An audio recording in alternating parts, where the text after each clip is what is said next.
કોણ પાપી છે? મારી ચેનલ માં નવા છો તો મારી ચેનલને લાઈક કરો, શેર કરો, સબસ્ક્રાઇબ કરો. ધન્યવાદ. સખત પરિશ્રમ પછી રાજા વિક્રમાદિત્યએ ફરી એકવાર બેતાલ પર કબજો કર્યો. તે તેને પોતાના ખભા પર બેસાડી સ્મશાન તરફ લઈ ગયો. રસ્તામાં બેતાલે રાજાને નવી વાર્તા શરૂ કરી અને બેતાલે કહ્યું, એક સમયે કાશીમાં એક રાજા હતો, જેનું નામ પ્રતાપ મુકુટ હતું. તેમને એક બાળક હતું, જેનું નામ વજ્રમુકુટ હતું. એક દિવસ વજ્રમુકુટ દિવાનના પુત્ર સાથે શિકાર માટે જંગલમાં ગયો. ઘણું બધું ફર્યા પછી બંનેએ એક તળાવ જોયું જેમાં કમળ ખીલેલા હતા અને હંસ ઉડી રહ્યા હતા. બંને મિત્રો ત્યાં રોકાયા, તળાવના પાણીથી હાથ અને મોં ધોયા અને નજીકના મહાદેવ મંદિરે દર્શન કરવા ગયા.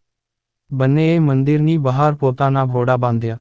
ત્યારબાદ બંને મિત્રો દર્શન કરીને મંદિરની બહાર આવ્યા ત્યારે જોયું કે એક રાજકુમારી તેના મિત્રો સાથે તળાવમાં સ્નાન કરવા આવી હતી. રાજકુમારીને જોઈને રાજકુમાર ખૂબ જ ખુશ થયો. રાજકુમાર અને રાજકુમારી બંને એકબીજાથી મોહિત થયા. જ્યારે દિવાનનો પુત્ર ત્યાં એક ઝાડ નીચે આરામ કરી રહ્યો હતો. રાજકુમારીએ રાજકુમારને જોયો કે તરત જ તેણે તેના વાળમાંથી એક કમળનું ફૂલ કાઢ્યું, તેને તેના કાનમાં મૂક્યું, તેને તેના દાંત વડે કરડ્યું, તેને તેના પગ નીચે દબાવ્યું અને પછી તેને તેની છાતીએ ગળે લગાવ્યું અને તેના મિત્રો સાથે ચાલી ગઈ. તેના ગયા પછી રાજકુમાર ખૂબ જ દુઃખી થઈ ગયો અને તેના મિત્ર પાસે પાછો ગયો અને આખી વાત કહી. રાજકુમારે કહ્યું, હું રાજકુમારી વિના જીવી શકતો નથી, પરંતુ હું આ રાજકુમારી વિશે કંઈ જાણતો નથી. તે ક્યાં રહે છે, તેનું નામ શું છે? દિવાનના પુત્રએ બધું સાંભળ્યું અને રાજકુમારને સાંત્વના આપી અને કહ્યું, રાજકુમાર, ડરશો નહીં. રાજકુમારીએ બધું કહી દીધું. રાજકુમારે આશ્ચર્યચકિત થઈને પૂછ્યું, તે કેવી રીતે? દિવાનનો પુત્ર રાજકુમારને કહેવા લાગ્યો કે રાજકુમારીએ તેના વાળમાંથી કમળનું ફૂલ કાઢીને કાનમાં નાખ્યું, એટલે કે રાજકુમારીએ કહ્યું કે તે કર્ણાટકની છે. ફૂલને દાંત વડે કરડવું એટલે કે તેના પિતાનું નામ દંતવત છે. ફૂલને તમારા પગથી દબાવવાનો અર્થ એ થયો કે રાજકુમારીનું નામ પદ્માવતી હતું અને ફૂલને તમારી છાતી પાસે રાખવાનો અર્થ એ થયો કે તમે હવે તેના હૃદયમાં વસી ગયા છો. આ બધું સાંભળીને રાજકુમાર ખૂબ ખુશ થઈ ગયો. રાજકુમારે ખુશ થઈને દિવાનના પુત્રને કહ્યું કે મારે કર્ણાટક જવું છે, મને ત્યાં લઈ જાઓ. બંને મિત્રો ઘણા દિવસો સુધી ભટક્યા અને કર્ણાટક પહોંચ્યા. જ્યારે તેઓ બંને મહેલની નજીક પહોંચ્યા, ત્યારે તેઓએ એક વૃદ્ધ મહિલાને ચરખો કાંતતી જોઈ. સ્ત્રીને જોતાની સાથે જ બંને ઘોડા પરથી ઉતર્યા અને તેની પાસે ગયા અને કહ્યું, માં, અમે બંને વેપારી છીએ, અમે ઘણા દૂરથી આવ્યા છીએ. અમારો સામાન હજી આવ્યો નથી, અમારો સામાન પણ થોડા દિવસોમાં પહોંચી જશે. અમને બંનેને રહેવા માટે થોડી જગ્યા જોઈએ છે. તેમની વાત સાંભળીને વૃદ્ધ સ્ત્રીનો સ્નેહ જાગ્યો અને તેણે કહ્યું, દીકરા, આને તારું ઘર સમજ. તમે ઈચ્છો ત્યાં સુધી અહીં રહી શકો છો. આ પછી બંને તેના ઘરે રહેવા લાગ્યા. દરમિયાન દિવાનના પુત્રએ મહિલાને પૂછ્યું કે, માં, તમે શું કામ કરો છો? તમારી જગ્યાએ કોણ રહે છે? તમે કેવી રીતે આજીવિકા કરો છો? મહિલાએ ધીમે ધીમે આ બધા પ્રશ્નોના જવાબ આપવાનું શરૂ કર્યું. તેણે કહ્યું, મારો એક પુત્ર છે જે રાજા માટે કામ કરે છે. હું રાજાની પુત્રી પદ્માવતીની દાસી હતી. હું વૃદ્ધ થઈ ગયો છું, તેથી હું ઘરે જ રહું છું.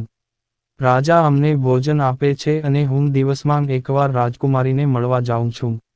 આ સાંભળીને રાજકુમારે વૃદ્ધ મહિલાને થોડા પૈસા આપ્યા અને તેને રાજકુમારીને સંદેશો પહોંચાડવા કહ્યું. રાજકુમારે વૃદ્ધ સ્ત્રીને કહ્યું, માં, કાલે જ્યારે તમે રાજકુમારી પાસે જશો, ત્યારે તેને કહેજો કે જે રાજકુમાર તને જેઠ સુધી પંચમીના રોજ નદીની નજીક મળ્યો છે તે તમારા રાજ્યમાં આવ્યો છે. બીજા દિવસે વૃદ્ધ સ્ત્રી રાજકુમારનો સંદેશો લઈને રાજકુમારી પાસે ગઈ. તે સ્ત્રીની વાત સાંભળીને રાજકુમારી ગુસ્સે થઈ ગઈ. તેણે તેના હાથ પર ચંદન લગાવ્યું અને મહિલાના ગાલ પર થપ્પડ મારી અને કહ્યું, મારા ઘરની બહાર નીકળો. વૃદ્ધ સ્ત્રી ઘરે પરત ફરી અને રાજકુમારને બધું કહ્યું. સ્ત્રીની વાત સાંભળીને રાજકુમાર ચોંકી ગયો. પછી રાજકુમારના મિત્રએ રાજકુમારને સાંત્વના આપતા કહ્યું, રાજકુમાર, ચિંતા ન કરો. રાજકુમારીના શબ્દો સમજવાનો પ્રયત્ન કરો. નોંધ કરો કે રાજકુમારીએ તેની આંગળીઓ સફેદ ચંદનમાં બોળીને તેના ગાલ પર ફટકારી છે. આનો અર્થ એ છે કે ચંદ્રપ્રકાશના હજુ થોડા દિવસો બાકી છે. તેઓ સમાપ્ત થયા પછી હું તમને અંધારી રાત્રે મળીશ. થોડા દિવસો પછી, વૃદ્ધ સ્ત્રી ફરી એક સંદેશ લઈને રાજકુમારી પાસે પહોંચી. આ વખતે રાજકુમારીએ કેસરી રંગમાં 3 આંગળીઓ ડૂબાડીને વૃદ્ધ મહિલાના ચહેરા પર માર્યો અને કહ્યું, અહીંથી ભાગી જા. પછી સ્ત્રીએ આવીને રાજકુમારને બધું કહ્યું. આ સાંભળીને રાજકુમાર ખૂબ જ દુઃખી થયો. આના પર દીવાનના દીકરાએ રાજકુમારને કહ્યું, રાજકુમાર, એમાં દુઃખી થવા જેવું કંઈ નથી. રાજકુમારીએ કહ્યું છે કે તે અત્યારે તબિયત સારી નથી, તેથી વધુ 3 દિવસ રાહ જુઓ. 3 દિવસ પછી વૃદ્ધ સ્ત્રી ફરીથી રાજકુમારી પાસે ગઈ. આ વખતે ફરીથી રાજકુમારીએ મહિલાને ઠપકો આપ્યો અને તેને પશ્ચિમની બારીમાંથી બહાર જવા કહ્યું. સ્ત્રી ફરી રાજકુમાર પાસે ગઈ અને આખી વાત કહી. ત્યારે દીવાનના પુત્રએ રાજકુમારને સમજાવીને કહ્યું કે તેના મિત્ર રાજકુમારીએ તેને તે બારી તરફ બોલાવ્યો છે. આ સાંભળીને રાજકુમાર આનંદથી ઉછળી પડ્યો. તેણે વૃદ્ધ સ્ત્રીના વસ્ત્રો પહેરીને, અત્તર લગાવીને, તેના હથિયારો બાંધીને અને રાજકુમારીને મળવા નીકળીને સ્ત્રીનો વેશ ધારણ કર્યો. રાજકુમાર મહેલમાં પહોંચ્યો અને બારીમાંથી રાજકુમારીના રૂમમાં પહોંચ્યો. રાજકુમારી ત્યાં તૈયાર થઈને રાજકુમારની રાહ જોઈ રહી હતી. રાજકુમાર ઓરડામાં પ્રવેશતાની સાથે જ તેની આંખો પહોળી રહી ગઈ. રાજકુમારીના રૂમમાં ઘણી મોંઘી વસ્તુઓ રાખવામાં આવી હતી. રાજકુમાર અને રાજકુમારી આખી રાત સાથે રહ્યા. પછી દિવસ આવતાની સાથે જ રાજકુમારીએ રાજકુમારને બધાથી છુપાવી દીધો. જ્યારે રાત પડવા લાગી ત્યારે રાજકુમાર બહાર આવતો. આમ કરતા ઘણા દિવસો વીતી ગયા. પછી અચાનક રાજકુમારને તેનો મિત્ર યાદ આવ્યો. રાજકુમારને તેના મિત્રની ચિંતા હતી, કારણ કે તે જાણતો ન હતો કે તેનો મિત્ર ક્યાં હશે, તે કેવો હશે અને તેની સ્થિતિ શું હશે. રાજકુમારને ઉદાસ જોઈને રાજકુમારીએ તેના ઉદાસીનું કારણ પૂછ્યું. તે પછી રાજકુમારે રાજકુમારીને તેના મિત્ર વિશે જણાવ્યું. રાજકુમારે કહ્યું, તે મારો ખૂબ જ સારો અને હોશિયાર મિત્ર છે. તેના કારણે જ હું તમને મળી શક્યો છું. આ સાંભળીને રાજકુમારીએ રાજકુમારને કહ્યું, હું તમારા મિત્ર માટે સ્વાદિષ્ટ ભોજન બનાવીશ. તમે તેને ખવડાવીને અને સમજાવીને પાછા આવો. પછી રાજકુમાર ભોજન લઈને તેના મિત્ર પાસે પહોંચ્યો. બંને મિત્રો લગભગ ઘણા મહિનાઓથી મળ્યા ન હતા. મળ્યા પછી રાજકુમારે તેના મિત્રને બધું કહ્યું. રાજકુમારે કહ્યું, મેં રાજકુમારીને તારી ચતુરાઈ વિશે કહ્યું. રાજકુમારીએ તમારા માટે ભોજન મોકલ્યું છે. આ બધું સાંભળીને દીવાનનો દીકરો વિચારમાં પડી ગયો. તેણે રાજકુમારને કહ્યું કે તેમ આ બરાબર નથી કર્યું. રાજકુમારી સમજી ગઈ છે કે જ્યાં સુધી હું તારી સાથે છું ત્યાં સુધી તે તને પોતાના વશમાં રાખી શકશે નહીં. તેથી તેઓએ આ ખોરાકમાં ઝેર મોકલ્યું છે. આટલું બોલતાની સાથે જ દીવાનના દીકરાએ તે ભોજનમાંથી લાડુ લીધો અને સામે બેઠેલા કૂતરાને આપ્યો. લાડુ ખાધા બાદ કૂતરો મૃત્યુ પામ્યો. આ જોઈને રાજકુમારને ખૂબ જ ખરાબ લાગ્યું.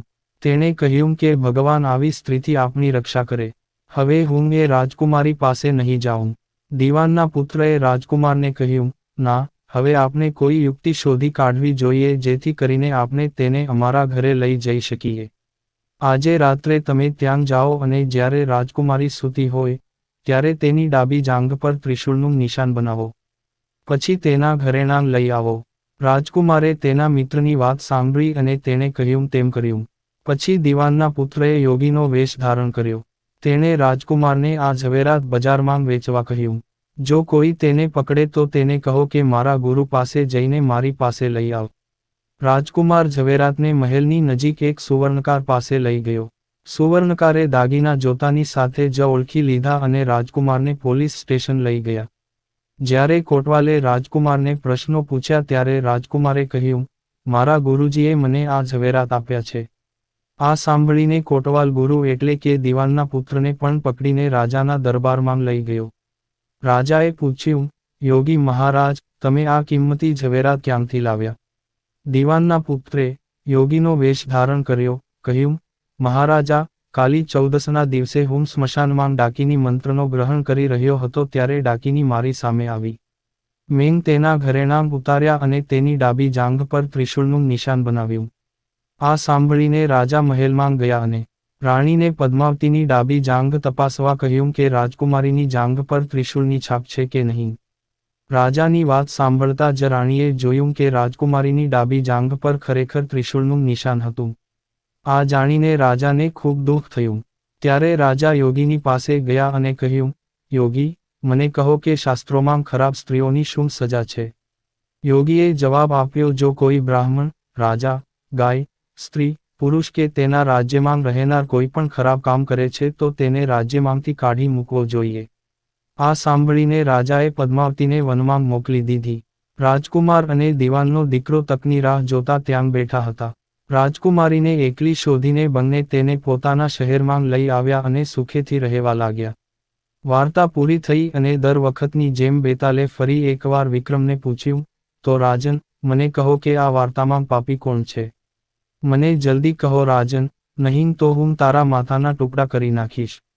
વિક્રમે જવાબ આપ્યો, રાજા પાપી હતો કારણ કે દિવાનના પુત્રએ તેના માલિકનું કામ કર્યું હતું. રાજાએ જે કહ્યું તે કોટવાલે સાંભળ્યું અને રાજકુમારે તેની ઈચ્છા પૂરી કરી, પરંતુ આ વાર્તામાં રાજા પાપી હતો. વિચાર કર્યા વિના, તેણે રાજકુમારીને રાજ્યની બહાર ફેંકી દીધી. વિક્રમે આટલું કહેતાં જ બેતાલ ફરી ઉડીને ઝાડ પર લટકી ગઈ.